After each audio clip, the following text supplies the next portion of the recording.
So, depending when you're watching this, Andy Burnham is about to be, or has just become, the next British Prime Minister, given that he went unchallenged in his challenge against Keir Starmer. And Steve, I think the UK needs a change, because obviously everyone's a little bit depressed. Well, I mean, they're depressed anyway because they're British, but they're particularly depressed because of the World Cup, and so they need something to distract them from all of that. So on the World Cup, Andy Burnham, are they? No, I don't think so. Andy Burnham is going to reignite the country. Yeah, sorry, pardon me. Well, maybe. Yeah, that was. I was talking to somebody about that, about the fact that the Argentinian players had put that whole, what do they call it for the Falkland Islands on the football pitch? And I didn't actually. So I know that they did do something about the Falkland Islands invasion. Yeah. Which is just a crazy thing. I mean, it was, but it was, if they'd done that before the match, then England would have won, of course, because everyone would have been so pissed off. So riled up, they would have actually played a better game. Yeah. Yeah, rather than just playing that whole pathetic defensive game that they played. But anyway, so Sean Locke is a British comedian who's sadly no longer with us, but one of the previous World Cups, he was talking about how, it's all controlled by FIFA, and yet England invented the game. And then they gave it away, so FIFA's controlling it. He said, we should be deciding where the World Cup is, not FIFA, because it's our game. And he said, but, we could get around that if we just invented a new game that's a bit like football, but is not exactly football. And his answer was, we'd call it footballs. So you'd have two balls on the pitch at the same time, just for a bit more excitement. So it could be going in both directions. The next British Prime Minister will be two soccer balls. No. He'd be better looking than the last. I think most women would say he is, but no, this isn't Andy Burnham policy. This is Sean Locke, a comedian's policy.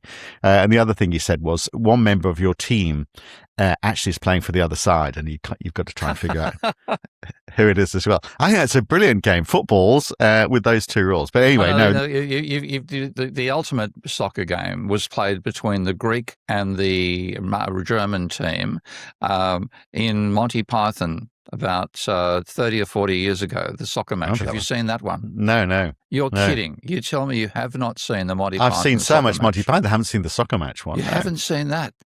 No. God almighty, mate. I have to go now. I know what you're doing after you. Well, straight after this, I'm coming up. You're watching Monty Python's soccer match. I will be doing that now. So, Andy Burnham. First of all, how did Keir Starmer voted with a landslide? How did he get it so wrong? What did he do wrong? Apart from obviously being a lousy communicator, but in a nutshell. What they're trying to do, I mean, it's rather than putting lipstick on a pig, they're trying to put a nice face on an ugly body, and the ugly body is neoliberalism, the policies which mainstream economics have been pushing for ever, which politicians have swallowed because the little children, when they go off to university, 18-year-old wet behind the ears, I'm speaking of experience here, and do a bit of economics and swallow first year and believe the shit that I realized halfway through first year was total nonsense. But that then leads them to thinking that it's a great idea for the government to run a balanced budget. And that the private sector is better than the government sector. The private sector is better at everything. So we should privatise, essential services like water and sewerage, which will be far superior if the private sector takes over and does it and invests and make a profit out of it. I mean, he didn't. That wasn't the Labour government, of course. That was previous Tory government. You're going to have to leave it up to you. You're going to have to do it for me, all right? But this is like our old mate George Galloway saying they're two cheeks of the same bum. Two cheeks of the same buttock. Okay, basically you get two versions of neoliberalism. You get the one where they apologise for it, and that's the Labour Party, and the one who are proud about it, and that's the Tories. Well, they certainly had a chancellor who was very committed to that, didn't they? God Almighty, she drove me balmy. Yeah, she drove the country balmy as well. Her own, I mean, in terms of personality as well, I mean, along with the Prime Minister, they weren't the most dynamic people, irrespective of what it was they were saying. I mean, to her credit, the only thing that she did differently was that she said, well, actually, if these are capital items, which have got a longer payout, but they shouldn't be sitting on the main budget. They're trying to find some way to soften the blow of saying we've got to have a balanced budget. And it's the mistake is believing there has to be a balanced budget. This is what it irritates the hell out of anybody who knows their accounting, and that's myself and Richard Murphy, to see people saying the government has to borrow in order to spend. It could easily, if there's all this panic about government debt, the easy says, let's sell the bonds to the central bank then. Okay, because when you look at the accounting, the only effect of the government spending more than it takes back in taxation is running up an overdraft to the central bank. So if they sold bonds to the central bank at the same time, it'd be balanced. Now that's only one element of it, but it's basically textbook But that's economics. the system, isn't it? I mean, you can't, within the system we've got, so with an independent central bank, the central bank can say, well, we're not going to buy them. We don't want to collude in that way. And so that's... They're owned by the Treasury, okay? And this is, I don't know what the British rule is, but the rule is usually that a central bank, when bonds are owned by a central bank, the Treasury doesn't pay interest on them. And so if that rule's even feasible, it just shows that the Treasury is in control of the central bank, not vice versa. But the central bank has the ability to, I mean, it doesn't have to buy those bonds. So my point. It's not allowed to by laws. But if the laws were abolished, then it could buy those bonds. Yeah, so in the current working within the current framework, I mean, because they were running the current framework, you're stuffed. Okay. Yeah. Okay. Yeah. Okay. But the current framework is one law. Change one law, and that framework changes. So what? Because they live in the fear, of course, because they saw it with the previous very short-term prime minister that bond yields suddenly shoot up when the markets are concerned. What I'm saying is not what was different about Keir Starmer that led to his downfall. It's what's the same about him. And they're all pushing policies you can take out of a first-year economics textbook. So what law should they have changed? What should have come at the very beginning? A whole bloody load, but certainly one of them, the law that says the Treasury can't sell bonds directly to the central bank. Get rid of that law, okay? And then you want to get rid of government debt? Okay, we'll get the central bank to buy 100% of it. Right. And then be the first people to complain? The banks. Okay, and the financial institutions who wouldn't have because they're not getting a cut anymore. Yeah, exactly. They're not getting the interest on those bonds. But that's only one of many policies. I mean, the whole belief that the private sector does everything better than the public sector is something which is ignorant of issues of time, because for a private sector entity to make a profit out of things like sewage and water, they have to. What they will end up doing is not doing the long-term maintenance, because that's somebody else's problem. If you have the 3 months perspective of private sector investors and the short tenure of CEOs, relatively speaking, to short tenure compared to the life of a dam or a sewage works, for example, we end up not building the long-term infrastructure the country needs, and therefore the short-term infrastructure fails as well. Well, so I think he has been trying to do that, of course. Within the context of government can't spend more than it takes back in taxation. Right. But within that framework, though, he has cut National Health Service waiting lists. He's somehow found more money to put into the National Health Service. He's found more money to pay doctors and nurses, so resolving that young doctors' strike. And he's nationalised railways, which was something that was seen as sacrilege, in the last Tory government when what's his face was talking about it. Previous Labour contender, forgotten his name now. Former Lord Mayor of London. What's his name that I'm thinking of? No, he's Sadiq Khan's the current Boris Johnson. No, the former Labour one. Anyway, don't worry. Ken Livingstone. Ken Livingstone. Yeah.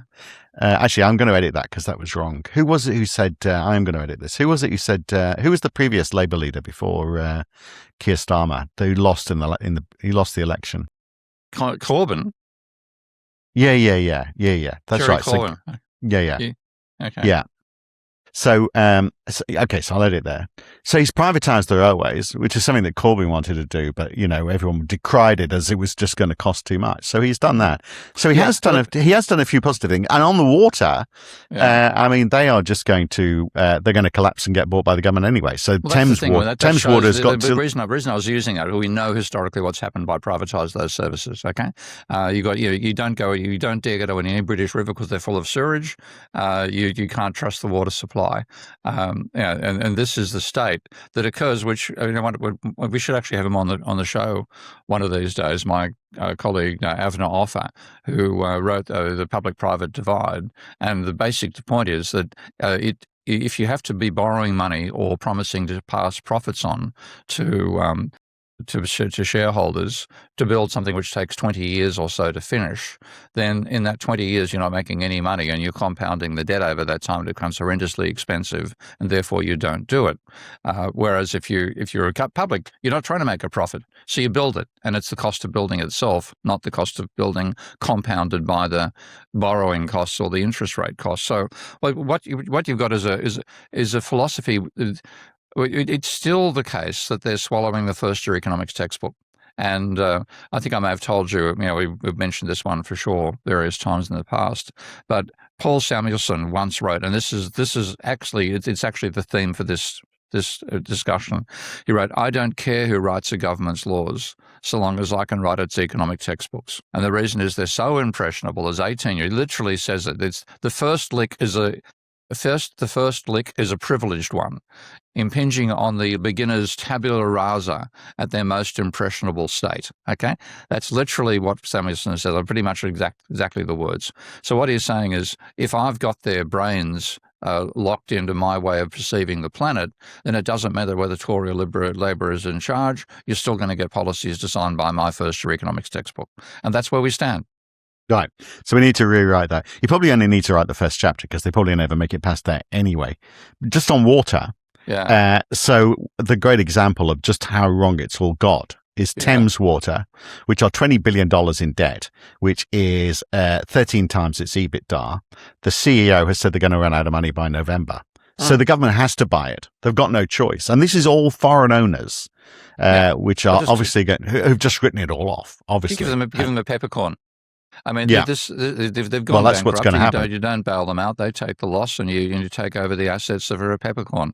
But the thing is, this is the reason that Starmer failed, and by the looks of it, unfortunately, the reason Burnham's going to fail as well is they're still giving you policies you can find in a first-year economics textbook.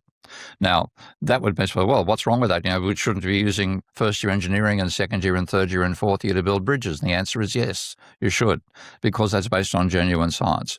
The stuff in a textbook is a load of garbage, a load of well-dressed up, intellectually frayed nonsense, which the simple minds of 18-year-olds, if they don't get any experience or they don't get an alternative perspective put ahead of them, believe, because they're good at fantasy at that age, and it's Dungeons and Dragons for accountants in that sense. Not accountants, because they don't do the accounting properly. So Drums and Dragons for marketing. Hang on, I'm attacking professionals that actually do something worthwhile. But yeah, they've got a fantasy view of the world. They believe it's the real world, and this is the reason that we have such travesties when it comes to attempting to manage our economies, because you can't manage an economy like you used to be able to manage a car. Back in the days of pre computerization, you could adjust the tappets of the valves. You could change timing, etc., and it was fiddling with a mechanical device you could actually see in front of you that if it didn't go out the garage, you made a mistake. And that sort of thinking ends up being what economics teaches, a mechanical view of how the system functions, when you can't perceive. The economy is not a car in your garage, yeah. So you got to do it to the real world, and you don't even know whether your policies work or not. Compared to what would have happened if you continued doing what was being done by the previous mob. Now, when I do that, the best comparison I can make, and it's got all sorts of problems, but it's still the only way to indicate it. What was the economy like before we got the textbook obsession with keeping the rate of inflation down? And that's the dominant thing coming out of textbooks, with the previous post-World War II and post-Depression emphasis on keeping the population employed. Okay? That's really the practical shift for people in policies, and it began in the mid-1970s. Now, the rate of economic growth, the recorded rate of per capita economic growth in the UK before that change occurred, you got data from 1956 to 1975, okay? And the rate of economic growth per capita in that period was 0.8% per annum higher than it's been since 75, up to pre-COVID. So in terms of the one appeal that the textbook economics had is that because we know how the economy works, if you follow our advice, your economy will grow more rapidly. It's grown more slowly. But the thing is, people in the middle of doing all this stuff never look back and look at the record and say, well, what was the change? Did we actually do what Reagan and Thatcher promised to make the economy grow so much faster that our kids will thank us, and that's all the thanks we'll ever need? Yeah, our kids who won't have debt, won't be passing to be riddled with our debt. Jobs, in a lively capitalist economy with low unemployment and low inflation. Well, I'm sorry, which planet are you on? And this is the trouble. So all we've done with Burnham, particularly you see the selections he's making now for his cabinet, he's putting in the same sort of people with the same sort of first-year economics textbook background that Starmer had, just changing the faces. And that seems to be it, rather than putting lipstick on a pig who changed the face on an ugly body. Yeah. Well, talking about that borrowing and housing, so one of the things he said, so it's interesting because on the one side he's saying, I'm not going to put up taxes. He specifically said, I don't want to divide the country by something as divisive as different tax policies like wealth tax and all that sort of stuff. So he doesn't want to put up taxes, but he said he does want to introduced the biggest building of social housing since the Second World War. Yeah. So coming out of the Second World War, Britain was building 200,000 homes a year. In the last 5 years, I think it's averaged about 10,000 a year. So there's a bit of a difference there. So if he's going to reach that sort of level, but he's not going to spend any more money because he's not going to raise any more taxes because he's hamstrung by this. He's going to run a larger deficit, which is what he should do. Yeah, but he's, and maybe that's what he's thinking, because he's saying, otherwise, how's he making it work for himself? If he's working within... when your limitation says you've got to spend no more than you take back in taxation. So why is he saying it if he's hamstrung it's by... economics. It's what he learned, wherever he learned it. I don't know whether he's... But wherever he learned it is going to tell him that it's going to cost him more and he's not going to have that money coming in. End of story. How's he going to fund it? So he must have an idea. Otherwise, he's setting himself up for a fall. You mean like Starmer and Reeves? Oh, my God. Yes, I hadn't thought of that. Of course. It's a recipe for failure. If you've got an ugly face on a pretty face on an ugly body, or a pretty face on a slow body, it's still going to lose the race. Okay, and this, every last one that's gone down, it's because they're putting limitations on themselves that are unnecessary, which also mean they simply cannot finance the spending that they can't achieve the physical things they talk about because they're not allowing the monetary means to enable those to be created in the first instance. So I just think if it's looking like.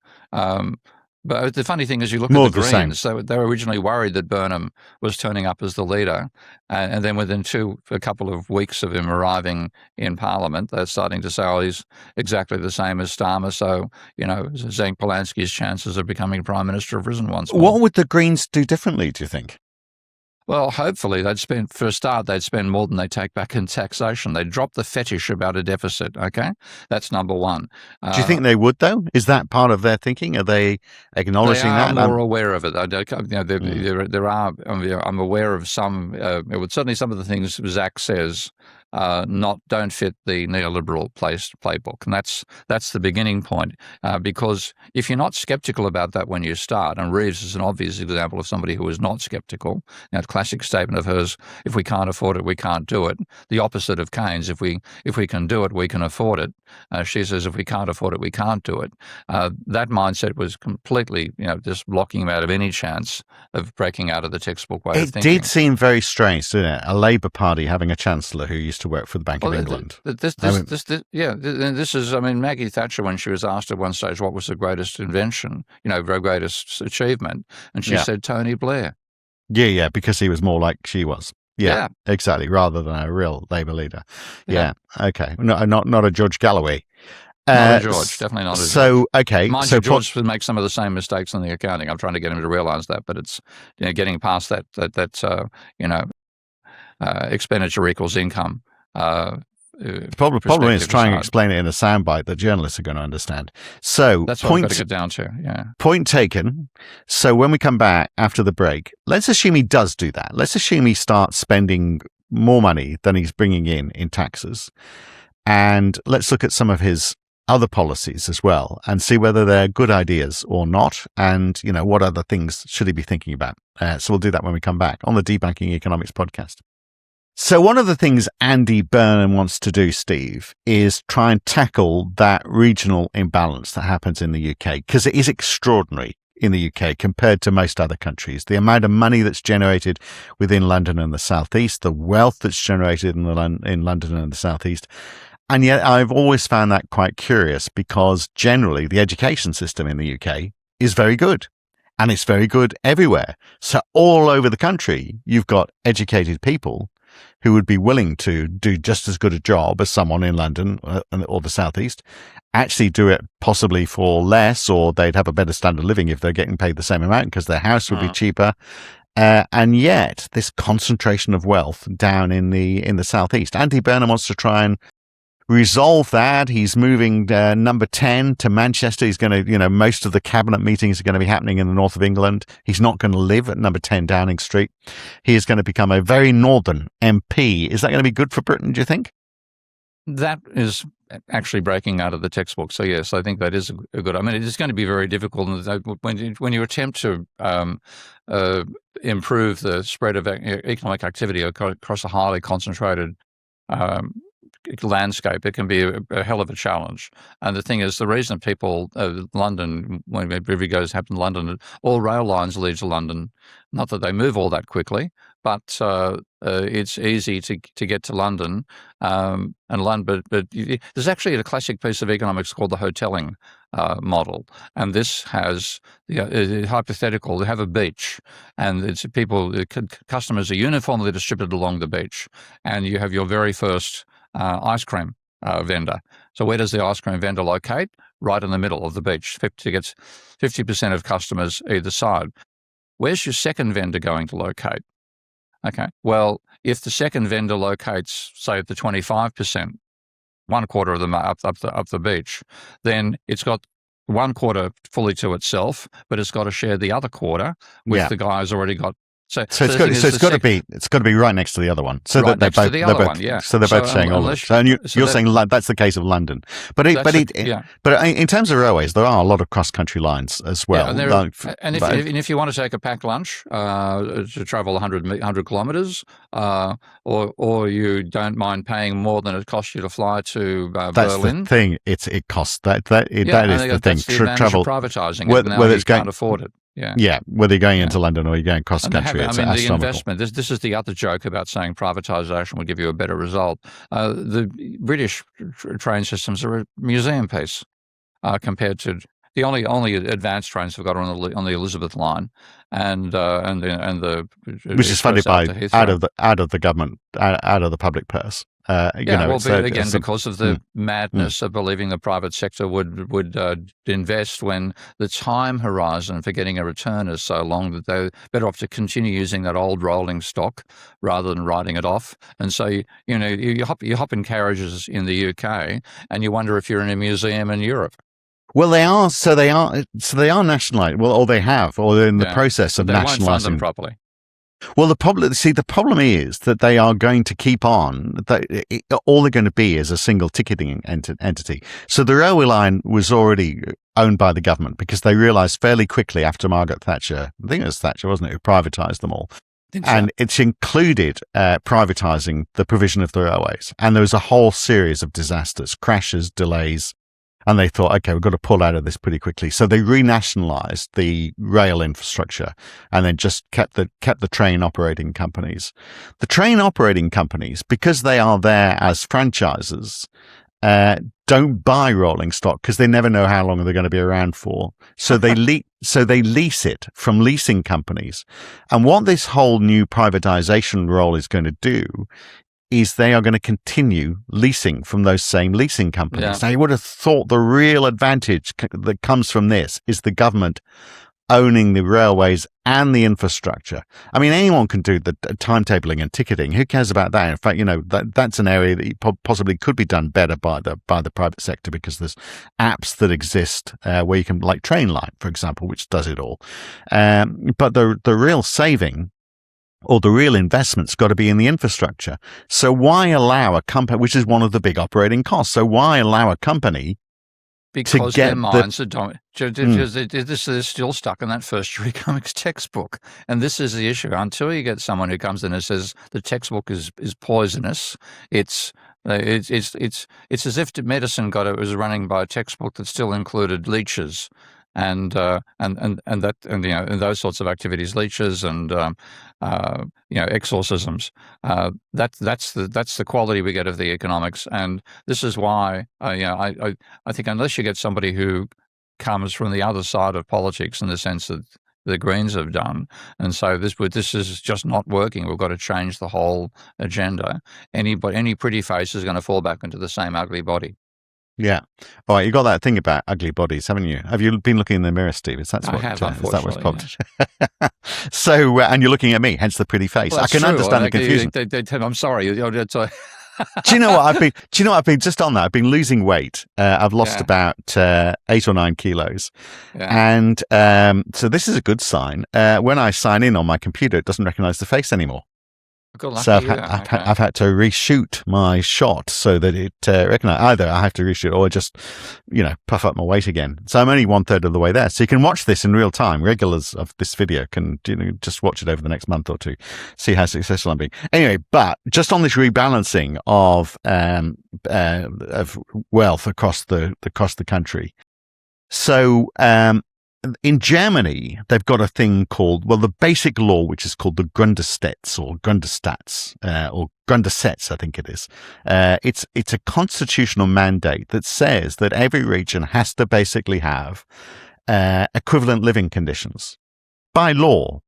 So if you have a region which has fallen behind and a region which is well ahead, the region which is well ahead has got to put some money into the region that isn't doing so well.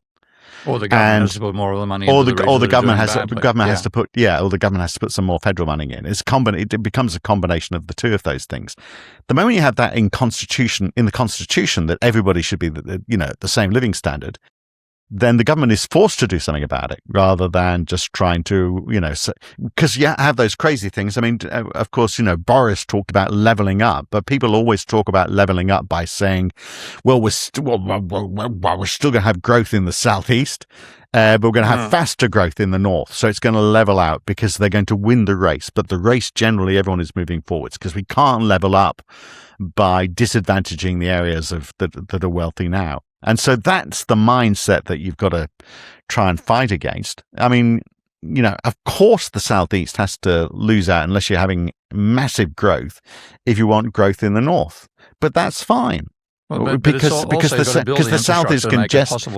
This is partly it. I mean, the time it takes and the cost of getting from London to Manchester is greater than the cost and time involved in going from London to Amsterdam. Yeah. And imagine if you built a high-speed rail network where you could run trains every 5 or 10 minutes, so you'd have all that extra capacity. And that's been completely stuffed up. Was it HS2? Yeah. Yeah, which maybe should be HS 1.5 because they're going backwards. Well, it was going to go from London to Manchester and then extend further north into the northeast. Now it goes from it's going to go from just outside London to Birmingham, which only takes like a bit over an hour anyway. But the whole idea was regularity of services, regular services, and speed. But mainly, it's the capacity that they were talking about. Now, the hybrid solution is, well, we'll have the fast train to Birmingham and then the slow train from Birmingham to Manchester. Well, if you've got the slow trains, it slows down the speed and the frequency, and you're going onto lines that are being used by other services. It's incompetence. So completely. Because there wasn't the money there to do it. Yeah. Well, what you're basically pointing out here is Burnham has one advantage over Starmer, and that's that he doesn't live in London. Yeah. Okay, and that he may therefore have a bias towards what happens in the northern regions. So that's a bit like it's a personal version of the German law to try to push things in that direction. But I still expect he's going to end up failing because it's all about you've got to cut back on. You can't have national health. I mean, old people need to get sicker. What has an old person ever done for me? That sort of attitude. You cut back on health, cut back on education, et cetera, and wonder why the economy is not performing better. The obsession about the monetary system is ignoring the need to rebuild the production system. That's fundamentally what goes wrong with the way the politicians think. And so they undermine, they remove a potential source for financing the construction of infrastructure and essential services, and then they wonder why the economy performs badly and why people complain. So he's also, you're right about, whereas they are, and it's not him, it's Keir Starmer who really pushed for the privatization of the railways, nationalization of the railways, renationalization of the railways. Andy Burnham everyone points to how well the buses and trains work in Manchester. It's one of his crowning achievements. But he didn't actually bring them under government control. All he did was he changed the power. So in other words, private companies could pitch to run the buses. The government said, these are the bus routes. These are the fares you can charge. This is the frequency of services that we want. If you think you can adhere to that, then you get the gig. And that's sort of like a hybrid, the government keeps control, but the government doesn't have any of the risk. And that is going back to that textbook thinking that you're talking about, isn't it? Well, the government couldn't possibly do that because it would cost money that have to invest. But that private company obviously still reckons they can make a profit out of doing it. Otherwise, they wouldn't pitch for that business. Yeah, but again, this is partly what may be a problem with Burnham because he's learned his trade as a mayor. I don't know his educational background. I'll need to take a bit of a look at that. Not a lawyer like me, but anyway, it's still that same mindset. And only more so, of course, because he can't create money as a mayor. He's got a fixed budget. That's right. You're state or municipal, you have got to get the revenue to do the expenditure you need. So that's the mindset that comes out of working in local government or state politics and going to the national scale. So we learn the wrong things, or the right things for the right location, and then move to the wrong location and still impose those same rules. So I just expect him to, if he's going to continue the textbook approach, it'll continue failing as it has for the last half a century now, and he will be the final loser of the Tory versus Labor contest before we get Greens versus Count Binface's party, obviously. Yeah, so I'm loving that story about Count Binface. I'm totally loving it. Yeah. For those who aren't following, and you must have seen this, Nigel Farage, the Reform Party, faced this scandal about this £5 million that was given to him, supposedly with no strings attached. Hey, Nigel, here's all the time to me walking down the street. A beggar will give me £5 million. £5 million. We're not asking anything in return, of course not. No, this is just because you're a regular bloke. So that's being investigated. And he said, just to show that the people still have their faith in me, I'm going to stand for an election again. He's going to re-elect in Clacton-on-Sea. And all the other parties said, well, this is a farce. We're not going to put a candidate up there. So the only other candidate is Count Binface, a man who's basically got a bucket on his head Yeah. who is neck and neck with Nigel now in the opinion polls, and he's been all over. One of the things I find amusing about seeing countries like the UK and America talk about bringing democracy to the rest of the world, between the two of them, they've got the worst bloody electoral systems on the planet. I understand Trump made claims like that in a recent speech, and he's correct. At least that's one thing Trump is right about. The electoral system in the States is third world caliber or lower, and the UK the same story. And but you know why he's saying that, though? He's gearing up for saying he's going to fix the next election. That's why he's doing it. Okay, he wants to make sure he doesn't lose. And I wonder whether actually even whether the midterms will even occur. God knows what he's going to pull by the time we get to November. But the fact that you've got the fact that when you vote, you're not voting for the. First of all, you vote for your king. That's what the Americans do. Okay, that's the old system. Whereas the British vote for the Parliament, so they haven't made it past the execution of Charles II in terms of the American Constitution. Then, the American ones tried to prevent anybody from with any less than a couple of $1 million getting involved in a campaign, and that's where you get the cardboard cutouts of Washington from. But the beauty for the British system is that anybody can stand. Even you don't have to be in the electorate where the election is being held, and you don't have to be a member of a party, and all you've got to do is put your name on the ballot, and there you are, and pay quite a bit of money. But Binface could. The beauty of it is Farage, who's there to say people support me, let me show you, gets beaten by a man with a bucket on his head, who then has to go and sit in Parliament. That would just be hilarious. We better let it be known we are recording this before we know whether the Nigel is actually nominated, because on the Friday, the 17th of July, is the last date that he can register. Which is actually the day we're recording this. So we have to make that obvious this time. But the possibility is he might not run, and then you're going to get Count Binface versus Tarquin Fintin Linbin Ole Biscuit Barrel. You see, I'm not happy about the Munster Roving Loony Party because they're diluting the loony vote. That's I've got to check your Monty Python credentials now. I mean, you're pretty weak ground, my friend here. You do know the election night special version? Yes, of course. Okay. Count Vintin Linbin, the Munster Roving, silly party. And Kevin Phillips Bong. That's not Kevin Phillips Bong. We've got 0 votes. Bong. Okay. Yeah, that's right. Climb every mountain. Anyway, all that. They're one of their funniest sketches. But the thing is, it's true. And when I spent a bit of time in the UK after I moved there in 2014 for a few years, and after a while I started to realize Monty Python wasn't a comedy series; it was a documentary series.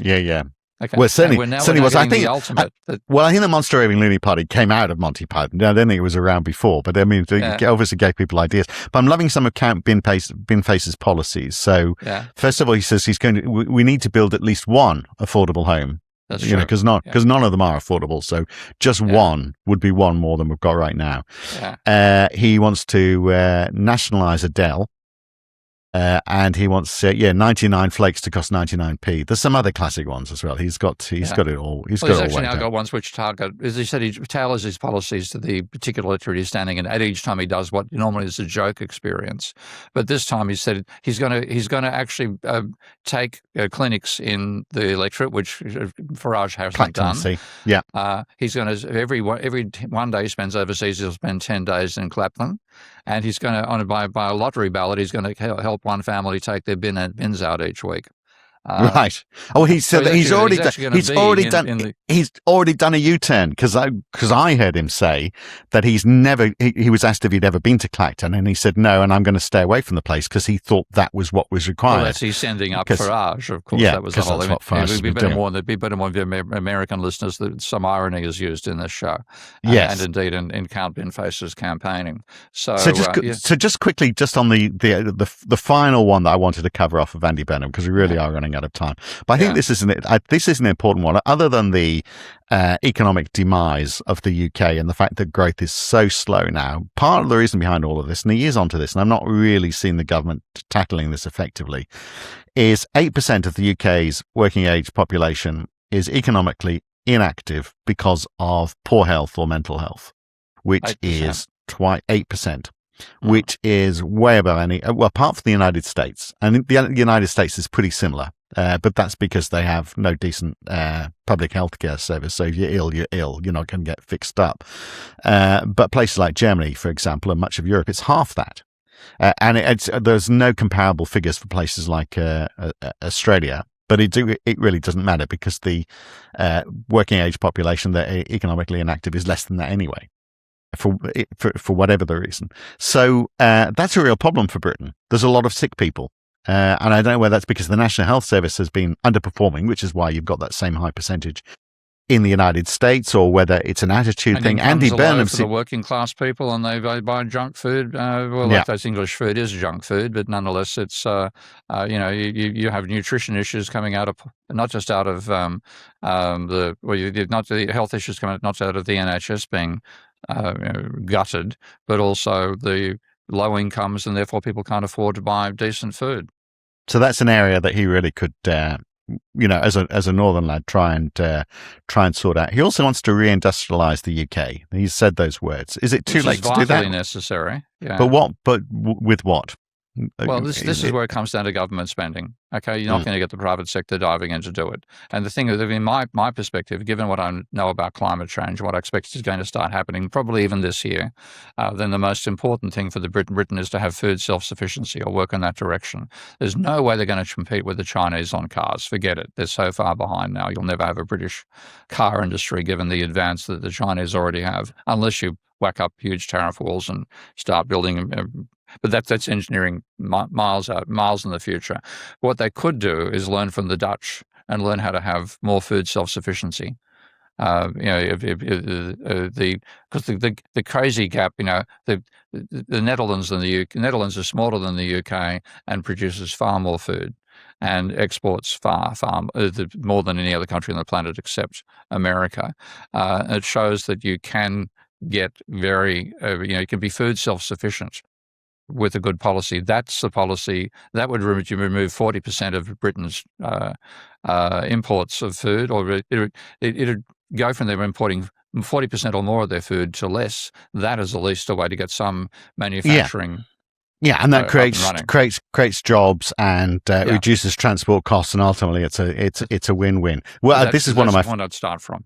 And one of my favorite things as well, he wants to start. So there's discounts for large warehouses in the UK, most of them sort of like out of town warehouses. Guess who's operating most of those out of town warehouses? They're getting a substantial discount on their rates. Amazon? Or not paying rates. Amazon, funnily enough, yes. So he wants to start charging them the fair rates. By the way, listeners, we did not pre-do that one. I made a good guess. Well, it's large warehouses. It gave me an idea who's good at warehouses. Bang, Amazon. Yeah. So he wants to do that. So it puts up the cost, obviously, of getting anything from Amazon. So, okay, people pay higher prices, but at the same time, he says he wants to increase the threshold at which local businesses would pay tax. So in city centres, you're going to have more stores not paying rates, and they would be competing against more expensive goods, which are now being sold online. So, bringing people back into the high street, which sort of makes sense. The other thing he wants to do, get ready for this, the EU. He thinks Britain should rejoin it, but he says in his lifetime. He's only 56. So if he meets the average age for someone from Manchester, that's 22 years, or 25 years for the average age of someone living in the south. But that's another thing. If he wants to live longer, he should move down south, or he could try and equalise it so that people live the same length of time in the north of England and the south of England. That would be quite good as well. So he's got a lot to work on. Yeah, I mean. The thing is, I think he's going to have. He might last. He's going to last more than a lettuce, okay, but less than a pumpkin. I think we should actually regard Keir Starmer as a pumpkin now, because he looks a bit like one. Back to the ugly face. Well, that's a good-looking face routine, but so the pumpkin. He won't. He might last a pumpkin. He's certainly going to last more than a lettuce, but he might only last 1.5 pumpkins, and then he's going to be if he continues following what Paul Samuelson tells him to do, he'll have the same fate that all the other politicians who followed Paul Samuelson's advice without knowing they're doing it, and that's going to lose at the next election to the other side. The other cheek will take over, and you'll go from the left to the right cheek of the same boom. And the right's gone apart from Farage. So as you say, we have to see where I he think heads. it's time for the raving loony party to take over. I mean, We should give him a chance, shouldn't we? Huh? We should give him a chance. Absolutely. Binface seems to be the only one who's been talking sense lately, actually. I mean, I like his policies. I think they make more sense than all the others. He's an intelligent man, and he's not. He might be stuck inside a garbage bin, but he's not stuck inside a neoclassical textbook. So the garbage bin is a far healthier place for your brain to be. I don't know if you've seen him outside of his bin. It's quite surprising. He's younger. He's a good-looking bloke, actually. You know, he's a comedy writer for the BBC, isn't he? Yeah. Well, there we are. You see, Zelensky was a comedian as well, you know. So there's hope. Maybe that should be the route to politics. Anyway, John, what's his name? John Stewart is a possibility for the next American president. I mean, that would be good. The world has been such a joke that it's better run if the comedians take over than if we let the people who think they're serious run it. At least it's honest, isn't it? All right, very good. Completely out of time. We'll see you next time, Steve. Okay, Matt. See you then. Bye.